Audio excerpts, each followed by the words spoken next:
Masuk di. Assalamualaikum. Waalaikumsalam.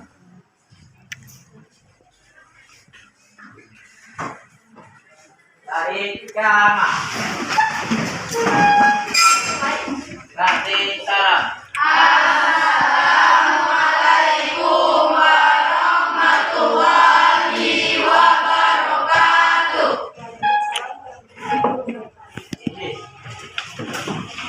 Sekarang berdoa.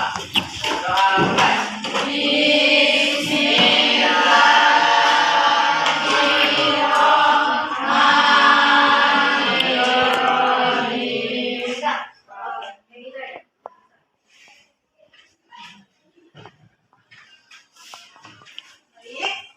Di sini apa kabar semuanya? Alhamdulillah. Di sini Ibu adalah mahasiswa magang. Di sini Ibu magang selama 1 bulan. Ibu Fakultas Pendidikan dan Ibu Pendidikan Fikih. Sebelum Ibu memperkenalkan diri Ibu, apakah di sini sudah ada yang kenal dengan Ibu? Belum. Ya. Baik, Ibu memperkenalkan nama Ibu. Nama Ibu adalah Diana Nurul Fadilah. Sebelum kita lanjut ke materi-materi kita, atau ada yang ingin dipertanyakan? Alamatnya mana, Bu? Alamat Ibu Desa Sumber Makmur. Murid pro. Umur Ibu masih 20 tahun. Bagus bro. Bagus. Baik, kita masuk dalam materi jika sudah ada yang dipertanyakan. Materi kita yaitu tentang Al-Quran. Bab 1 ya. Bab 1 itu kita tentang Al-Quran, yaitu sumber hukum. Sumber hukum itu dibagi menjadi 2. Ada mutlak dan mutlak. Yang akan kita pelajari yaitu tentang mutlak. Mutlak itu dibagi menjadi 4. Ada Al-Quran, ada Al-Hadis, ada Ijma, dan ada Qiyas.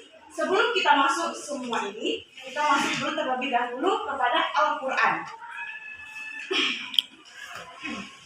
Menganalisis sumber hukum Islam yang muttafaq atau yang disepakati. Ada yang tahu nggak tentang pengertian Al-Quran?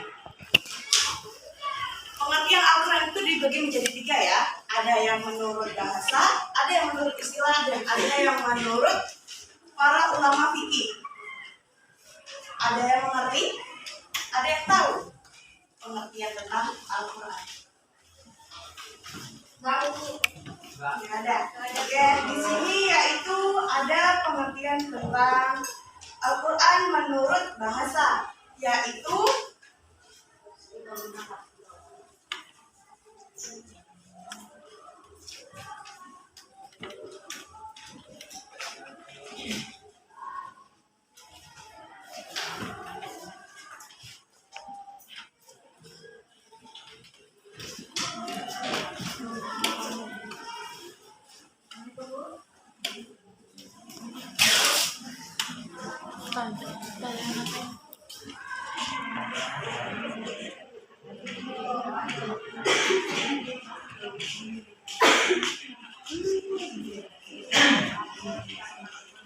pengertian Al-Quran menurut bahasa yaitu yaqra'u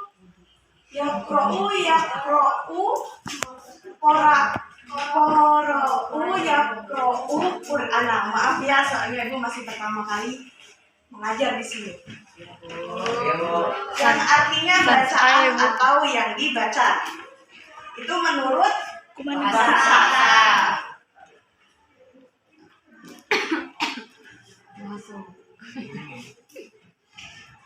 Nah, ada juga menurut istilah. Ada yang tahu di sini? Menurut istilah? Nah, jika tidak tahu, kita menjelaskan ya. Menurut istilah yaitu kumpulan firman-firman Allah, wahyu-wahyu Allah yang telah diturunkan oleh Allah kepada Nabi Muhammad SAW melalui malaikat Jibril dan berbahasa Arab. Nah, dalam bahasa Arab ini diwujudkan dalam Quran Surah Yusuf ayat 2, yang artinya sesungguhnya kami menurunkannya berupa Al-Quran dengan berbahasa Arab agar kamu mengerti. Nah, di sini ada yang tahu tidak apa arti dari makna ayat tersebut? Enggak. Tidak. Sayang, Bu. Tidak. Cinta, Bu, cinta. Aku cinta. Baik, cinta silakan. Maksudnya itu Allah menurunkan menurunkan Al-Quran itu menggunakan bahasa Arab. Ya, betul. Nah, di sini juga terdapat juga direnungkan atau dipastikan isi dan maknanya. Nah, dari pengertian Al-Quran tersebut dapat kita simpulkan bahwa Al-Quran itu diturunkan dengan berbahasa Arab agar kita mudah dipahami dan kita mengerti arti-arti dari Al-Quran tersebut. Nah, ada satu juga tentang pengertian dari ulama fikih, yaitu ada satu Syafi'i Hasan Abu Thalib, dua Al-Ghazali, tiga Zakaria Al-Biri. Kita ambil tiga saja ya, biar tidak terlalu banyak. Nah, dari tiga ulama-ulama fikih itu dari kesimpulan tiga para ulama itu dapat disimpulkan bahwa Al-Quran adalah kalam yang tersusun dari Al-Fatihah sampai surah An-Nas. Nah, di sini juga terdapat manusia itu serta bagi yang mempelajarinya juga dipandang sebagai ilmu. Apa maksudnya di sini? Maksudnya, walaupun kita tidak mengerti apa itu pengertian Al-Quran, apa itu pengertian ayat-ayat Al-Quran, surah-surah Al-Quran, itu kita masih dianggap ibadah oleh Allah Subhanahu wa Ta'ala. Tetapi ya, ketika kita sudah beragama Islam tetapi kita tidak mengerti apa itu arti Al-Quran.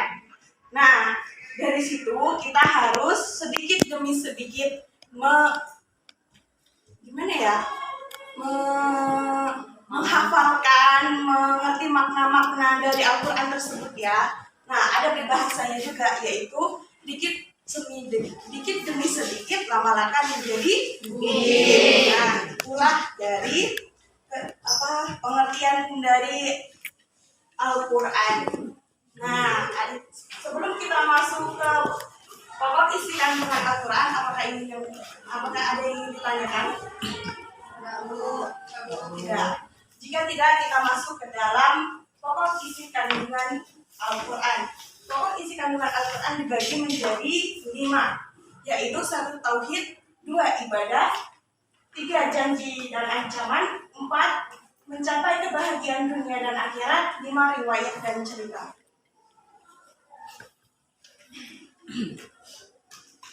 Kita masuk ke dalam tauhid. Ada yang di sini mengerti arti pengertian tauhid? Esa, Bu. Ya, betul. Yang Maha Esa atau yang meyakini keesaan Allah Subhanahu wa Ta'ala. Baik sifat maupun pekerjaannya dan tiada sekutu baginya. Ada yang tahu nggak di sini mengapa alasan manusia harus bertauhid? Ada yang tahu? Enggak, Bu. Tidak apa-apa ya, kita masih belajar juga, sama-sama belajar. Nah, alasan kita harus bertauhid yaitu memberikan cara pandang muslim kepada manusia. Di sini Ibu kasih contoh cerita tentang Nuaiman. Nuaiman itu seorang sahabat Nabi yang telah membuat Nabi malu. Sebenarnya ini ceritanya lucu ya. Cuman kalau misalnya memang belum paham dan belum tahu ceritanya mungkin biasa saja. Nah, Ibu ceritakan di sini, Ibu sambil membaca cerita ya. Contohnya yaitu kisah Nuaiman, yaitu sahabat Nabi yang berani menyembelih unta milik seseorang yang ingin masuk ke dalam agama Islam. Dia sedang bertamu ke rumahnya Nabi Muhammad SAW. Tetapi Nuaiman tiba-tiba saja datang ke rumahnya dan tiba-tiba saja dia menyembelih unta milik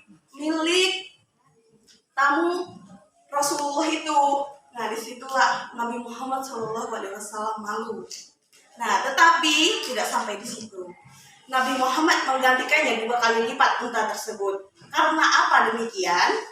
Karena Nabi Muhammad tidak mau orang tersebut memandang malu agama Islam karena perbuatan Nuaiman itu. Sebenarnya ini lucu, tapi karena ibu belum, tetapi karena ibu di sini belum fasih dalam menjelaskannya, jadi ya jadi ya adabnya saja ya. Nah, Rasulullah itu menggantikannya unta itu 2 kali lipat. Kenapa demikian? Karena agar tidak ada memandang Islam itu jahat dan meyakini bahwa keesaan Allah itu ada.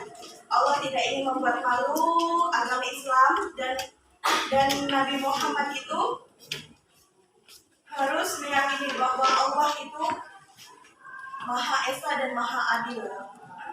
Nah, itulah pengertian dari tauhid. Sebelum kita lanjut ke ibadah, apakah ada yang ditanyakan? Tidak ada. Tidak ada, kita masuk ke dalam ibadah. Ibadah itu memperhambakan sendiri kepada Allah Subhanahu wa Ta'ala. Taat melaksanakan segala perintahnya dan meninggalkan larangan-larangan Allah Subhanahu wa Ta'ala dalam bentuk kepercayaan, perkataan maupun perbuatan. Nah, di sini ibu mengambil contohnya dalam ibadah yaitu tentang sholat. Dalam Al-Quran itu ada yang namanya rukun Islam. Rukun Islam itu ada 5. Yang pertama Islam kepadamu. Yang pertama itu syahadat. Yang kedua sholat. Yang ketiga zakat. Yang keempat puasa. Yang kelima bila mampu. Di sini ibu membutuhkan botol. Ada yang punya botol? Apa bu? Minum. Minum ya.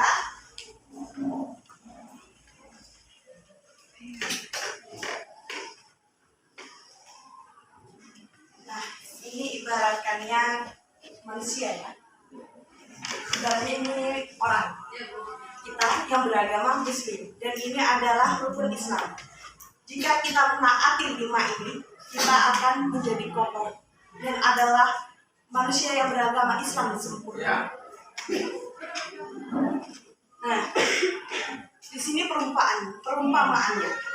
Jika kita tidak melaksanakan haji karena kita tidak mampu, apakah kita masih kokoh dan apakah kita masih dianggap Islam? Nah, kedua, jika kita tidak melaksanakan puasa karena kita sedang perjalanan jauh dan kita ada sakit, apakah kita masih kokoh dan masih dianggap Islam? Nah, yang ketiga, jika kita tidak melaksanakan zakat karena kita termasuk kaum miskin atau kaum duafa, apakah kita masih bisa dianggap Islam? Inilah jika kita tidak melaksanakan sholat, dia akan jatuh dan dia tidak akan kokoh dalam pendiriannya. Apalagi kita tidak pernah mengerjakan syahadat walaupun kita Islam. Na'udzubillah min dzalik. Itulah perumpamaan ibadah yang saya ambil dari rukun Islam. Nah, sebelum kita masuk lagi ke dalam janji dan ancaman, apakah di sini ada yang ingin bertanya? Ibu, caranya Bu, kami bilang tadi seperti botol kan, dipegang, terakhir sholat yang syaratnya. Tapi realitanya namanya sholat tetapi berzina, sholat tapi dia buat maksiat, itu gimana? Itulah pikiran-pikiran orang yang kotor. Itulah pikiran-pikiran orang yang tidak mengerti apa itu ancaman. Kita masuk dalam ancaman dan janji. Dia berjanji, dia sholat tetapi dia mengingkari apa perjanjian-perjanjian dari Allah dan dia juga melanggar larangan-larangan Allah. Itulah kita langsung masuk ke dalam janji dan ancaman. Nah, ada yang dipertanyakan lagi? Tidak. Kalau tidak, kita langsung masuk ke dalam janji dan ancaman.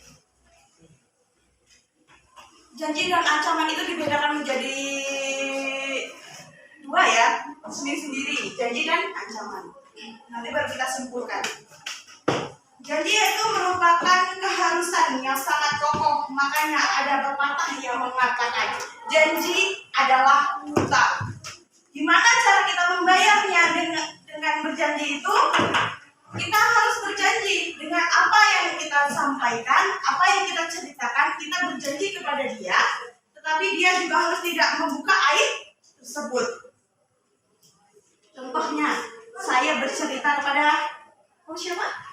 Nah, kepada Febrida. Saya menceritakan aib-aib saya kepada Febrida. Karena apa saya menceritakannya?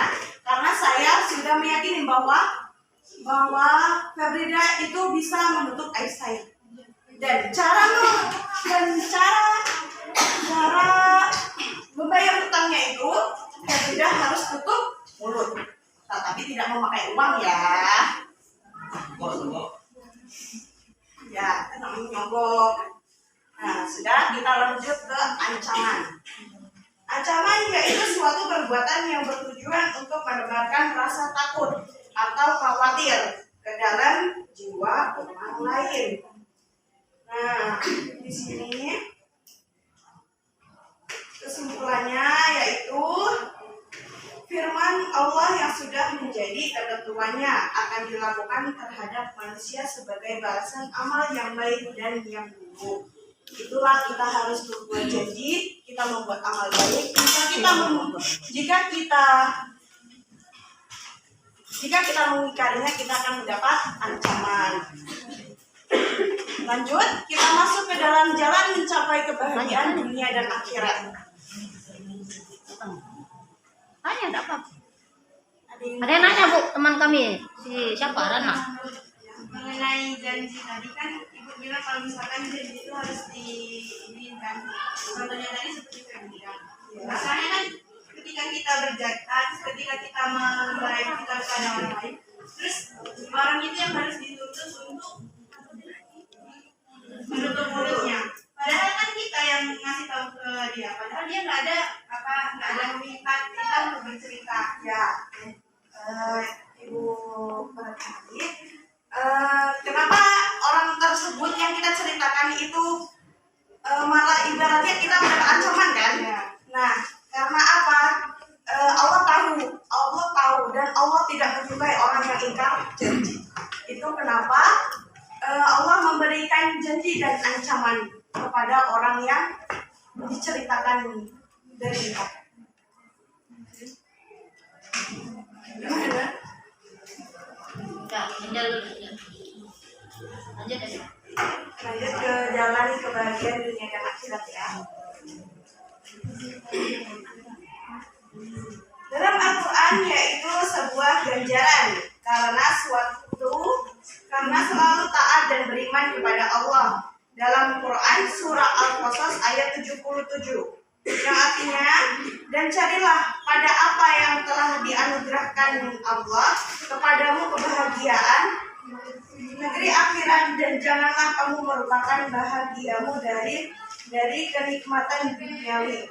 Quran surah Al-Qasas ayat 77. Kita langsung masuk ke dalam contohnya saja. Di sini ada yang tahu nggak kenapa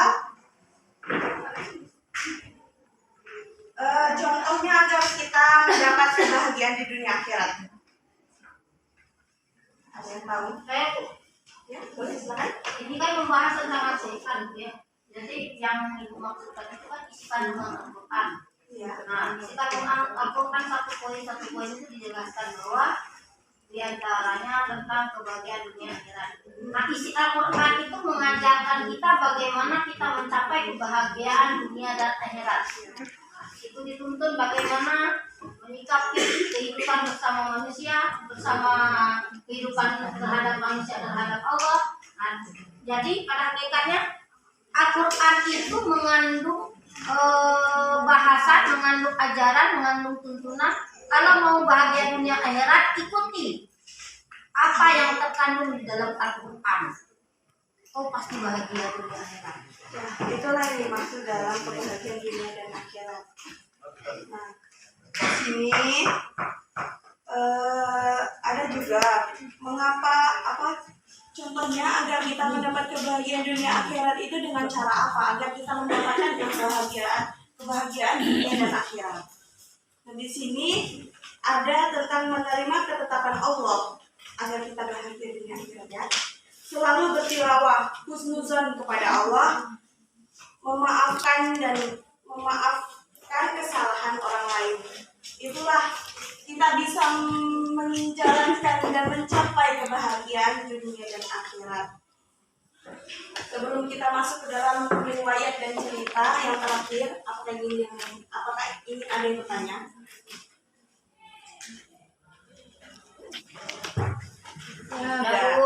Tidak, Bu. Oke, kita masuk dalam riwayat cerita, yaitu kisah umat terdahulu. Dalam kisah para nabi dan rasul ada pula kisah tentang para pendurhaka seperti Korun dan Fir'aun. Dan ada juga umat yang terdahulu, kaum yang telah dibinasakan oleh Allah Subhanahu wa taala karena dia sangat durhaka kepada Allah Subhanahu wa taala. Banyak sekali peradaban manusia pada masa lampau yang telah dimusnahkan oleh Allah karena kedurhakaannya mereka terhadap Sang Pencipta. Contohnya kisah paling utama dalam Al-Quran yaitu turunnya surah Al-Alaq ayat 1 sampai 5.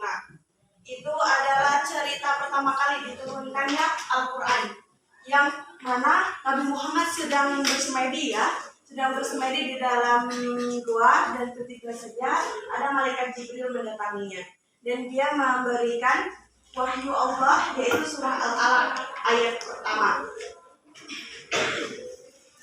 Ayat pertama yang diturunkan kepada Allah melalui Nabi Jibril.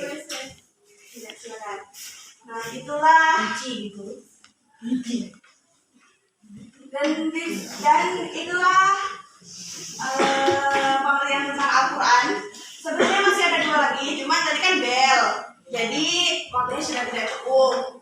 Nanti takutnya ibu mengganggu pelajaran-pelajaran atau pelajaran yang lain. Nah, sebelum kita keluar, ada yang ingin bertanya tidak tentang Al-Quran ini?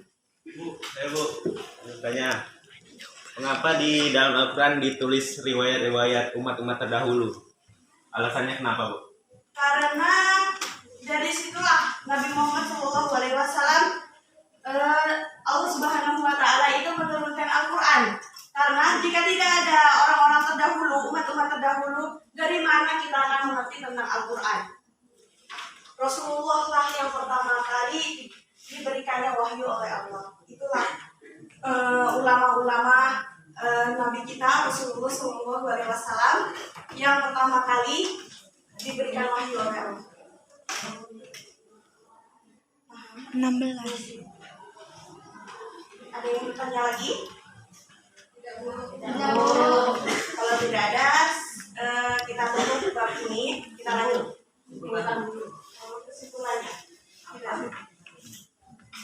Kesimpulannya yaitu Al-Quran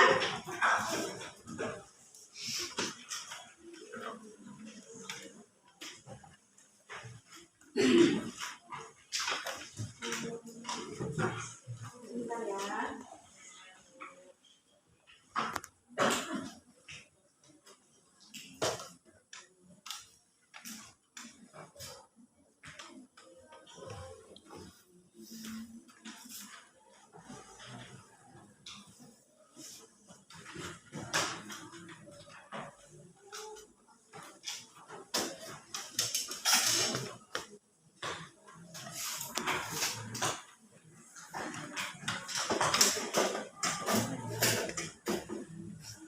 Apa, Bu? Sebentar ya.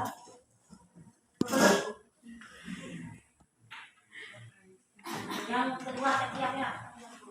Nah, kesimpulannya yaitu Al-Quran yaitu dari zaman jahiliyah. Terlebih dahulu kita dibawakannya ke alam yang sudah terang benderang seperti yang kita rasakan pada saat ini, walaupun di luar mendung ya.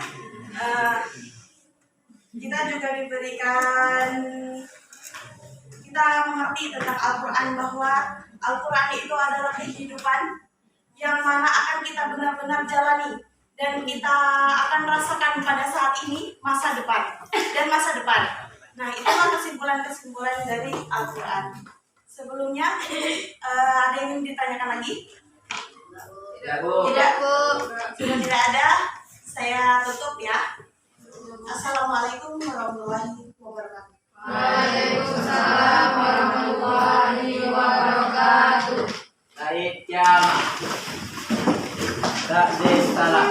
Assalamualaikum warahmatullahi wabarakatuh. Waalaikumsalam warahmatullahi wabarakatuh. Jazakallah.